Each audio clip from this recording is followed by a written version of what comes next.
Ipinagpatuloy ng House Quad Committee ang pagdinig tungkol sa umano'y illegal drug trade at mga pogo. Alamin natin ang update mula kay Mela Lesmoras. Mela? Yes, Asek Dale, ipinaaresto na ng House Quad Committee si dating presidential spokesperson Harry Roque dahil sa hindi pagsipot sa pagdinig ngayong araw at sa hindi niya pagsunod sa iba pang kautusan ng komite.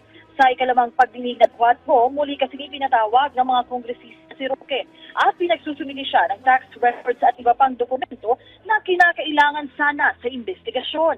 Pero hindi siya nakapag-comply kaya't na-contempt na naman siya at may detention order na rin hanggang siya'y sumunod sa utusan o hanggang matapos ang investigasyon.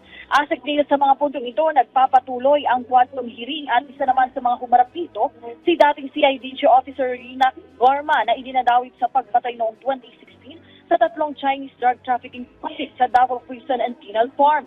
Ayon kay Quadcom Lead Chair Robert Ace Barbers, makakaasa ang publiko na walang chismis o marites na lumalabas sa kanilang pagdinig at tanging katotohanan lamang ang nais nilang manaig. Ito ay sangalan na rin ng hustisya hinggil nga sa sinisiyasat nilang mga krimen na may kaugnayan sa illegal pogos, illegal drugs at umano'y extrajudicial killings noong nagdaang administrasyon.